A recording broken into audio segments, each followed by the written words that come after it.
मेरे YouTube channel पर एक बार फिर से आपका स्वागत है। आज हम बात करेंगे work done by moving object on an horizontal rough surface, यानी कि किसी फ्रिक्शनल सरफेस पर जब कोई बॉडी मूव करता है तो उस पर कितना वर्क डन किया जाएगा।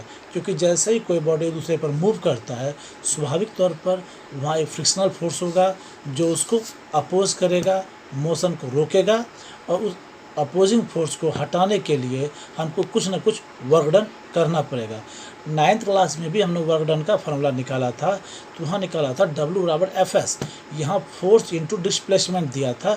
उस वक्त हमने मान लिया था कि जिस सरफेस पर हम बॉडी को मूव करवा रहे हैं वह 100% स्मूथ सरफेस हो। यहाँ पर हमने माना है कि surface must be A rough surface, यानी यहाँ रफ सरफेस पर, यानी सरफेस हैविंग फ्रिक्शन पर जो है वर्क डन निकालना पड़ेगा।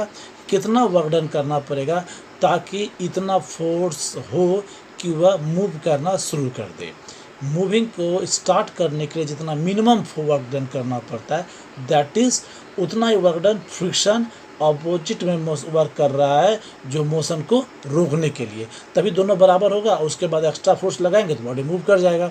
यानी जितना हमको फोर्स लगाना पड़ रहा है उतना ही फोर्स फ्रिक्शन ने भी लगाया है। आज हम इसी बात पर चर्चा करेंगे। अब आते हैं हम बोर्ड पर।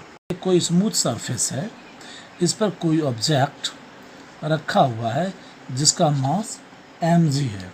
इस पर डाउनवर्ड mg फोर्स लगेगा, अपवर्ड नॉर्मल रिएक्शन फोर्स लग जाएगा।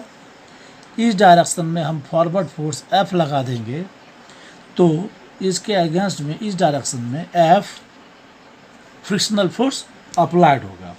हम जानते हैं कि न्यू इक्वल टू mg होता है, क्योंकि वर्टिकल डायरेक्शन में जो अपवर्ड फोर्स है उतना ही डाउनवर्ड फोर्स भी लगेगा, क्योंकि यह ना नीचे जा रहा है ना ऊपर की ओर जा रहा है।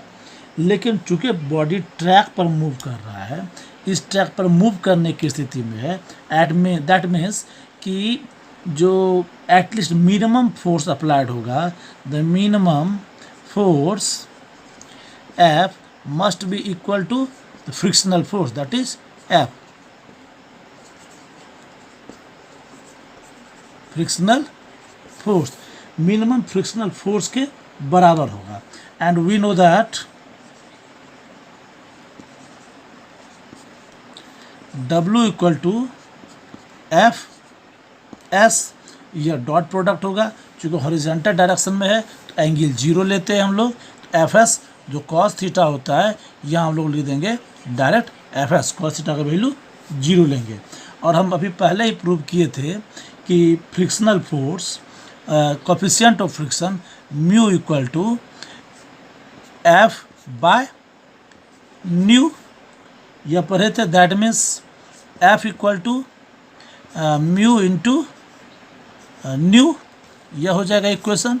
अब इस इक्वेशन को हम लोग चूँकि यहाँ फ्रिक्शनल फोर्स के लिए हम लोग ले रहे हैं, तो एफ एस जो कॉस थीटा जो होगा उतना ही फोर्स लगाएगा कौन, सब फोर्स, उतना ही लगाएगा फोर्स जो कि फ्रिक्शन भी लगाएगा। उतना ही जितना वर्क डन हमारे फोर्स द्वारा होगा उतना ही फ्रिक्शन वर्क डन कर रहा है, तभी वह अभी तक स्टेबल है maximum, that is limiting friction के द्वारा वर्क डन है।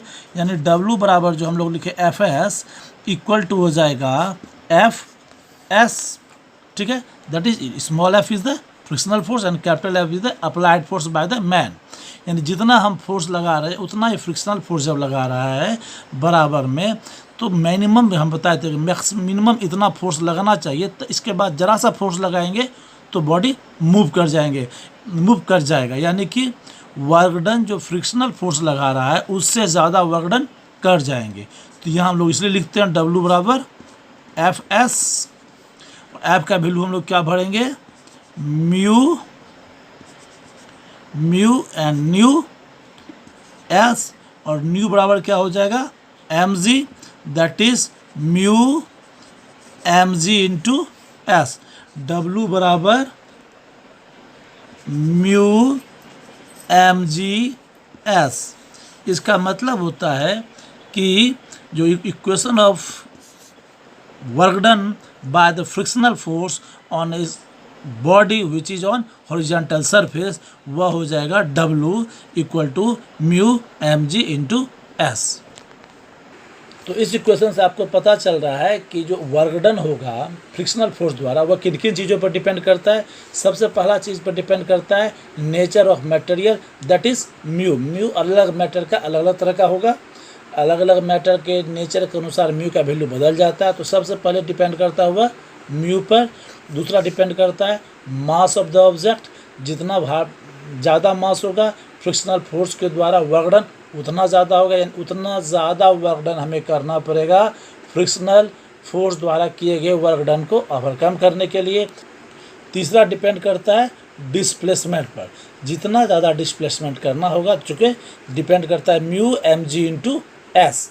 तो एस मतलब डिस्प्लेसमेंट, जितना ज़्यादा डिस्प्लेसमेंट करना होगा उतना ज़्यादा वर्क डन करना पड़ेगा। जी का वैल्यू कांस्टेंट होता है, इसलिए हम इसका जी की चर्चा नहीं कर रहे हैं। यह मैटर और उसके नेचर पर डिपेंड नहीं करता। जब तक स्पेस में नहीं जाए, ऑब्जेक्ट के पोजीशन को नहीं चेंज करे, यानी पोल से इक्वेटर पर नहीं जाए, तब तक जो है जी का वैल्यू बहुत ज़्यादा इफेक्ट क्रिएट नहीं करता है। यानी वर्क डन किस पर डिपेंड करेगा, मैटर के जो कांटेक्ट सरफेस है दोनों मैटर के बीच में, उनके नेचर पर, उनके मटेरियल पर। दूसरा चीज़ डिपेंड करेगा mass of the object which is in motion और which is trying to move. और तीसरा डिस्प्लेसमेंट, कितना ज़्यादा डिस्प्लेसमेंट हो रहा है इस पर डिपेंड करेगा। अगले वीडियो में हम आपको बताएंगे कि work done on an incline surface, जब बॉडी इंक्लाइन रफ सरफेस पर होगा उस कंडीशन में वर्क डन कितना कर होगा और उसका इक्वेशन क्या होगा। जैसे इंक्लाइंट सरफेस में हमने एक्सेलरेशन निकाला था, इंक्लाइंट सरफेस में हमने के का या फ्रिक्शनल फोर्स का वैल्यू निकाला था, वैसे ही हम निकालेंगे कि वर्क डन कितना होगा इंक्लाइन सरफेस पर, जो अगले वीडियो में दिखाया जाएगा। तो आप अगले वीडियो को भी ज़रूर देखिएगा। आज के वीडियो में इतना सा ही है और हम आपसे बार बार यही कहेंगे कि आप हमारे सब्जेक्ट को अगर पढ़ना चाहते हैं, हमसे अगर सीखना चाहते हैं, तो हमारे टोटल वीडियो को कंटिन्यू देखिए। एक वीडियो को छोड़कर दूसरा वीडियो मत देखिए, टोटल वीडियो को एक साथ देखिए। ओके, हमारे चैनल को सब्सक्राइब कर लीजिए ताकि हर नोटिफिकेशन आपको समय पर मिलता रहे और डिजर्विंग कैंडिडेट तक शेयर कीजिए। अगर आपको किसी तरह की जानकारी लेनी है, कोई इंक्वायरी हो, तो आप कमेंट बॉक्स में ज़रूर मैसेज करें। धन्यवाद।